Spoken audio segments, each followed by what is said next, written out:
Gas prices up 21% in 1 month. The national average hitting $3.50 and climbing toward 400 kilograms of Iran's most dangerous nuclear material unaccounted for. And now the voices inside Trump's own movement are starting to break. This is week 2 of America's war with Iran, and the story is getting bigger, more complicated, and more expensive by the day. Stay with me because what's happening right now affects your wallet, your family, and the future of this country in ways most people haven't fully grasped yet. Welcome back to the Gray Brief. If you watched our Week 1 breakdown, you know the basics. On February 28, 2026, the United States and Israel launched Operation Epic Fury, a massive coordinated strike campaign against Iran. The president said it would be over into 2-3 days. Then he said for 2-5 weeks. And as of right now, we are in day 14 with no ceasefire, no negotiations on the table, and no clear exit strategy defined by anyone in Washington. But here is what is new this week, because week 2 is not just a continuation of week 1. It is a completely different chapter.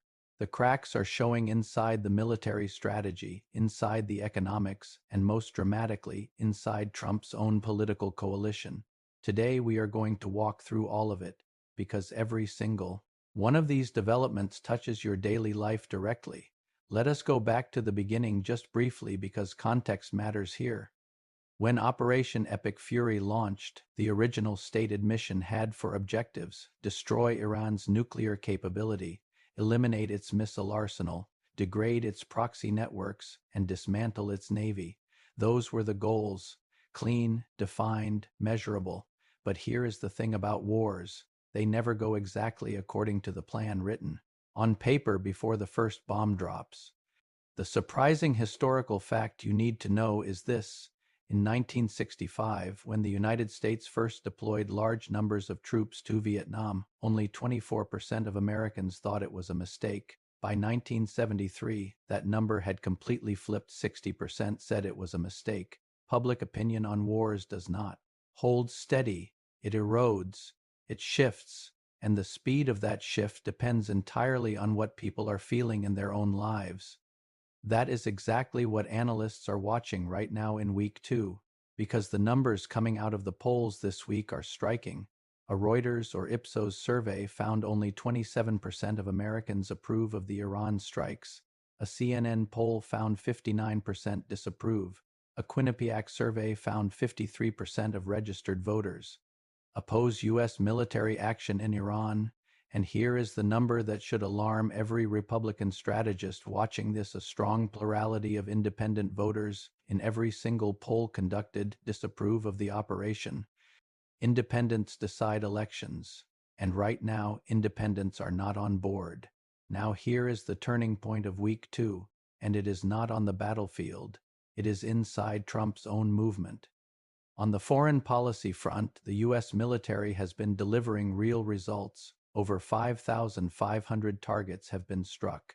Iranian ballistic missile attacks have dropped by 90% since the conflict began, according to Pentagon briefings.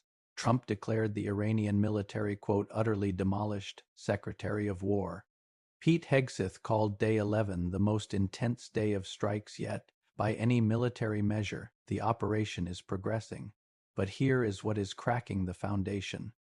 Marjorie Taylor Greene, one of the most prominent figures in the MAGA movement, publicly stated this week that American casualties in Iran are, quote, absolutely unnecessary and unacceptable. Tucker Carlson, who has millions of loyal MAGA followers, has been among the most vocal conservative critics of the entire operation. Conservative commentator Megyn Kelly said on her show, quote, this feels very much to me like it is clearly Israel's war.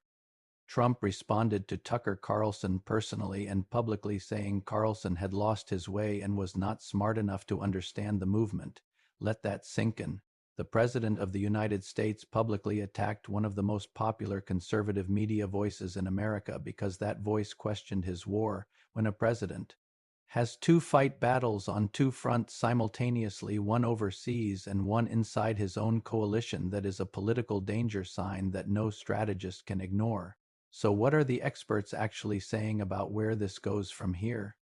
The Center for Strategic and International Studies (CSIS) published an assessment this week that should concern every American, regardless of political affiliation. Here it is, plainly stated. Iran still possesses approximately 400 kilograms of 60% enriched uranium, and the exact location of that nuclear material right now is unknown. Think about that for a moment. The stated primary objective of Operation Epic Fury was to eliminate Iran's nuclear threat. Yet 2 weeks into the war, nearly half a ton of highly enriched uranium is unaccounted for somewhere inside a country that is currently under active bombardment. CSIS analysts warned that if Iran's atomic energy organization collapses entirely, those nuclear scientists and that nuclear material could pose proliferation risks to non-state actors, meaning terrorist organizations or outside countries seeking nuclear capabilities. The Pentagon is reportedly considering deploying special forces into Iran specifically to try to locate and secure this stockpile that would represent a significant escalation U.S. boots on Iranian soil. On the other side of this analysis, supporters of the operation, including the Heritage Foundation and Senator Dave McCormick of Pennsylvania, argue that the military objectives are close to being achieved, that Iran's offensive capabilities have been dramatically reduced, and that a weaker Iran is unambiguously safer for America and its allies in the long term. What is significant here is the power dynamics underneath this debate. The administration is now caught between two uncomfortable realities: claiming victory too early risks looking naive if Iran rebuilds, continuing the war too long risks economic and political damage at home that could reshape the 2026 midterms entirely. And that brings us to the part of this story that hits closest to home for every American watching right now: your wallet. According to AAA, the national average for gasoline is now $3.50 per gallon, up 21% in just 1 month. U.S. crude oil prices hit a high of $119.5 per barrel this week. For context, oil started this year near $60 a barrel. That is a near doubling in price in 10 weeks. Mark Zandi, chief economist at Moody's Analytics, told CNBC this week, quote, "Consumers threaten to be hammered by the surge in oil prices." He added that if oil prices stay near $100 per barrel, gas will be closing in on $4 a gallon within days. Airline tickets are rising. Shipping costs are rising. The price of nearly everything that gets moved on a truck is rising. The 30-year fixed mortgage rate climbed to 6.14%, up from 5.99% at the end of February. And the Federal Reserve, which many Americans were hoping would cut interest rates this year, is now almost certainly on hold. CNBC described this as, quote, "the biggest oil supply disruption in history." President Trump posted on Truth Social that higher oil prices are, quote, "a very small price to pay for safety and peace." Economists disagree strongly. If this continues, we could see inflation accelerating through the spring, consumer spending pulling back, and GDP growth slowing, all in an election year for Congress. So here is what I want to know from you, and I want a real answer in the comments below.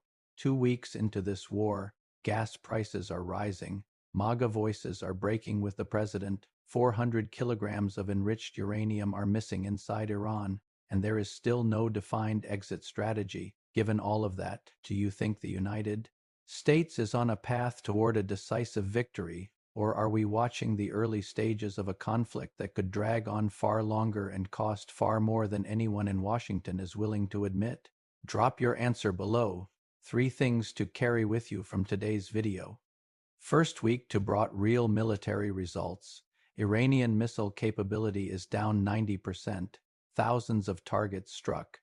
But 400 kilograms of highly enriched uranium remain unaccounted for inside Iran, and that is the number that matters most when it comes to the original nuclear objective of this war.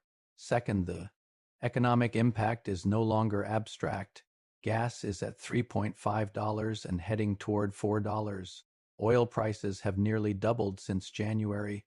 Moody's chief economist is warning Americans could be hammered at their household budgets on top of existing inflation and tariff pressures. Third, the political coalition behind this war is showing real fractures. when prominent MAGA voices publicly break with the president, when independent voters disapprove across every major poll, and when the administration is fighting battles both overseas and inside its own movement. The political math for November 2026 is getting harder to solve, not easier. This story is still being written. Every day this week brought new developments, and next week will be no different. We will be here covering every turn. If you want to stay ahead of these stories before they hit the mainstream, hit subscribe and turn on notifications. This is the Gray Brief. We cut through the noise so you don't have to. We will see you in the next one.